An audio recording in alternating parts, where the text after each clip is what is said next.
Polska może zarobić na odejściu ostatnich klientów od węglowodorów Rosji. Kolejny kraj w Europie pomaga przemysłowi obniżką cen energii.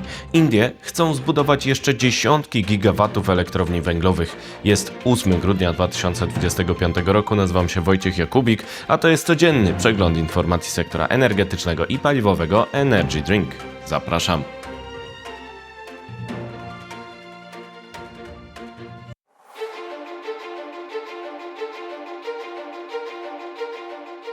Partnerem kanału Energy Drink jest Orlen. Zaczynamy jak zawsze od informacji dnia. Ataki Ukrainy uzupełniają sankcje i turbodywersyfikację pomyśli Polski. Polska może być pośrednikiem finałowej dywersyfikacji w Europie Środkowo-Wschodniej. Polityka sankcji zachodnich i ataki Ukrainy będą promować dostawy nierosyjskie i wzmacniać pozycję Polaków na rynku, a Węgrzy będą przegrywać. Propozycja legislacyjna REPowerEU przedstawiona przez Komisję Europejską zakłada rozstanie z gazem Rosji do końca 2027 roku oraz postulat przedstawienia planów krajowych porzucenia ropy rosyjskiej. Słowacja i Węgry wciąż odbierają ropę z Rosji. Premier Viktor Orbán zapowiedział po spotkaniu z prezydentem Władimirem Putinem z 29 listopada, że jego kraj będzie nadal kupował surowiec rosyjski. W odpowiedzi na tę deklarację 1 grudnia doszło do kolejnego ataku na ropociąg Przyjaźń. Doszło do wysadzenia rurociągu na odcinku Taganrog-Lipeck na terenie Rosji. To trzeci atak tego typu po nalocie dronów na przepompownię UNECza z 13 oraz 22 sierpnia. Najnowsze uderzenie z użyciem dywersji nie zatrzymało jednak dostaw ropy ropociągiem Przyjaźń do Węgier. Ataki sierpniowe zatrzymały przesył przez ten szlak na 10 dni. Źródła w wywiadzie Ukrainy zapowiadają dalsze ciosy. Węgrzy zamierzają nadal sprowadzać ropę rosyjską. Orbán mówił w Moskwie, że zabiega o utrzymanie dostaw w racjonalnej cenie przez nadchodzący rok. Warto przypomnieć, że Budapeszt uzyskał zwolnienie z sankcji USA wobec Rosnieftu oraz Łukoila na rok. Alternatywą dla rosyjskiej ropy są dostawy z chorwackiego terminala Omišalj ropociągiem Adria, którego możliwości przesyłowe pozwalają zaspokoić zapotrzebowanie Węgier, co potwierdziły testy przeprowadzone we wrześniu bieżącego roku, wskazują Łukasz Ogrodnik i Szymon Pastucha z Polskiego Instytutu Spraw Międzynarodowych w ich analizie. Perspektywę odejścia od rosyjskich węglowodorów władze Węgier przedstawiają jako zagrożenie dla gospodarstw domowych, które miałyby zostać dotknięte podwyżkami cen. Przeczą temu jednak niższe ceny benzyny we wszystkich państwach Grupy Wyszehradzkiej, także po odejściu od rosyjskich dostaw, przekonują analitycy pism. W rzeczywistości korzyści z importu tańszej ropy czerpie budżet państwa i powiązane z władzą podmioty biznesowe, np. Normstone Trading. Tymczasem utrzymanie cen energii poprzez uniknięcie szoków podażowych wynikających z konieczności zakończenia importu z Rosji jest szczególnie istotne dla rządu przed zaplanowanymi na wiosnę 2026 roku wyborami parlamentarnymi, tłumaczą analitycy. Zabiegi Węgier oraz Słowacji o zwolnienie spod skutków sankcji naftowych wobec Rosji to brak woli politycznej, a nie obiektywne ograniczenia uniemożliwiające zmiany. Czytamy dalej. Poszukiwanie dalszych zwolnień od skutków tych sankcji w celu kontynuowania współpracy z Rosją kontrastuje z polityką Czech, które zakończyły dostawy węglowodorów z tamtego kierunku, czym kwestionują argumentację o bezalternatywności środkowoeuropejskiego państwa śródlądowego wobec importu ropy i gazu ze wschodu, kwitują Ogrodnik i Pastucha. Polska odgrywa już rolę w dywersyfikacji źródeł dostaw w Europie Środkowo-Wschodniej. Czytamy dalej. Ze względu na historyczną zależność od rosyjskiej ropy i techniczne przystosowanie rafinerii w Litwinowie do jej przerobu, Czechy były wyłączone z unijnego embarga na nią. Dostawy zakończyło wygaśnięcie kontraktu Orlenu z Rosnieftem na dostawę ropy do czeskich rafinerii koncernu w czerwcu bieżącego roku. Zaspokojenie krajowego popytu na ropę było możliwe dzięki zwiększeniu przepustowości biegnącego z Triestu ropociągu TAL, projekt TAL Plus, i wykonanym pracom modernizacyjnym w rafineriach. Czytamy w analizie pismu. Kluczową rolę w tym procesie odegrał polski Orlen, który doprowadził do zmiany kontraktu z Rosjanami na dostawy przez TAL+.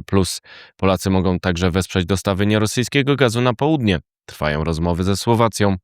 Węgrzy zadeklarowali zaś odbiór LNG z USA o wartości $600 milionów w następnych 5 latach. Pism oblicza, że roczny import z Rosji kosztuje obecnie $200 milionów.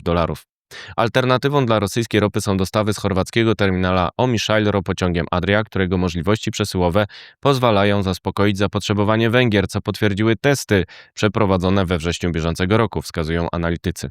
Oznacza to, że Polska może być pośrednikiem finałowej dywersyfikacji naftowej w Europie Środkowo-Wschodniej. Polityka sankcji zachodnich i ataki Ukrainy będą promować dostawy nierosyjskie i wzmacniać pozycję Polaków na rynku, a Węgrzy będą z nimi przegrywać, jeśli nie będą współpracować. Zmiany na rynku energii w Europie Środkowej oraz zainwestowanie przez Polskę w wypracowanie źródeł i kierunków dostaw alternatywnych wobec rosyjskich stawiają ją przed szansą odgrywania większej niż dotychczas roli w regionalnym rynku ropy i gazu, wskazują ogrodniki Pastucha. Jej potencjał tranzytowy istotny w procesie dywersyfikacji dostaw przez partnerów z Grupy Wyszehradzkiej wynika m.in. z korytarza gazowego północ-południe. Ostatni jego element to interkonektor ze Słowacją, ukończony w 2022 roku. Do ugruntowania pozycji Polski jako regionalnego hubu energetycznego przyczyniłaby się dalsza rozbudowa infrastruktury energetycznej, w tym dokończenie 2 pływających terminali gazowych w Gdańsku i Świnoujściu, rozbudowa magazynów gazu i modernizacja naftoportu w Gdańsku. Służyłyby temu także zmiany instytucjonalne, np. rozszerzenie czasu pracy towarowej giełdy energii i regulacyjne dotyczące zasad handlu zdolnościami przesyłowymi i magazynowania, rozwijające konkurencyjny i efektywny krajowy rynek gazu, kończą eksperci. Czas na pozostałe wieści na początek z Polski. Plan krajowy do przodu. Ministerstwo Energii zapowiada, że zaktualizowany Krajowy Plan na rzecz Energii i Klimatu zostanie przekazany do komitetów rządowych w ciągu 2 tygodni, to znaczy przed świętami. Po aktualizacji ruszą prace nad polityką energetyczną Polski do 2050 roku, czyli nową strategią energetyczną. Powrót mojego prądu. Ministerstwo Klimatu i Środowiska zapowiada powrót programu Mój Prąd w pierwszym kwartale 2026 roku. Ma wspierać m.in. przydomowe magazyny energii w celu jak największego zastosowania autokonsumpcji z domowych źródeł odnawialnych i jak najmniejszego obciążenia systemu. Bój o Dolną Odrę. Wojewódzki Sąd Administracyjny w Warszawie uchylił pozwolenie na eksploatację elektrowni gazowej Dolna Odra. Polska Grupa Energetyczna podkreśla, że nie oznacza to zatrzymania pracy zakładu, bo jest pozwolenie zintegrowane marszałka województwa zachodniopomorskiego. Za sprawą tej elektrowni wróciła dyskusja, czy plany powołania Parku Narodowego Doliny Dolnej Odry nie utrudniłyby dalszego rozwoju regionu skupionego wokół końcowego biegu rzeki, czytamy w Rzeczpospolitej. Teraz wieści z Europy. Wsparcie przemysłu. Włochy, podobnie jak Niemcy, zamierzają ograniczyć cenę energii dla przemysłu energochłonnego. Mają według Montel rozważać stałą cenę 65 euro za megawattogodzinę. W zamian firmy z sektora mają inwestować w OZE i sprzedawać z nich energię po cenie produkcji. Usuwać wąskie gardła. Komisja Europejska ma planować wzmocnienie współpracy państw członkowskich przy projektach połączeń energetycznych tak, aby usuwać wąskie gardła infrastruktury. Komisja ma przedstawić scenariusz rozwoju sieci i wyznaczyć kluczowe projekty, w tym 8 autostrad energetycznych. Trwałe zamrożenie. Według Financial Times jest sposób, aby Europa na stałe zamroziła aktywa rosyjskie w celu wsparcia obrony Ukrainy.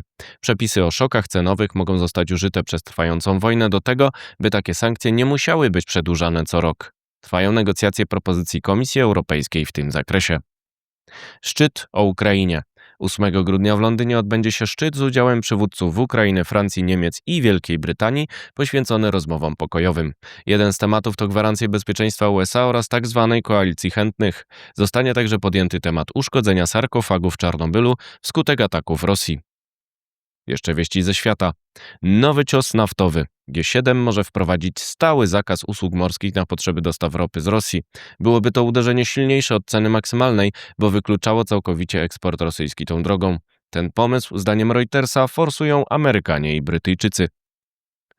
Terroryzm energetyczny. Rosjanie zaatakowali 6 grudnia energetykę Ukrainy z użyciem 653 dronów i 51 pocisków. Międzynarodowa Agencja Energii Atomowej ostrzegła, że przez ataki Ukraińcy musieli ograniczyć pracę elektrowni jądrowych. Blackouty dotknęły kilka regionów kraju. Problemy z energią. Ataki na energetykę Ukrainy z tego weekendu utrudniły dostawę energii do Mołdawii, przez co ta musiała skorzystać z interwencyjnego importu z Rumunii. Ukraina oraz Mołdawia są zintegrowane z rynkiem europejskim poprzez wspólnotę energetyczną. Węgiel w Indiach. Indie chcą mieć 307 gigawatów energetyki węglowej do 2035 roku, a potem być może nie budować już nowych. Obecnie mają 210 gigawatów elektrowni tego typu, więc planują budowę 97 gigawatów. To wzrost o 46%. Tamtejsze Ministerstwo Energetyki ma ocenić koszty rozbudowy sieci i mocy w rezerwie przed decyzją o porzuceniu węgla. W grę wchodzi także budowa nowego węgla aż do 2047 roku. To wszystko w materiałach przygotowanych dzisiaj, następne oczywiście już jutro, więc zapraszam Państwa serdecznie. Do zobaczenia, do usłyszenia.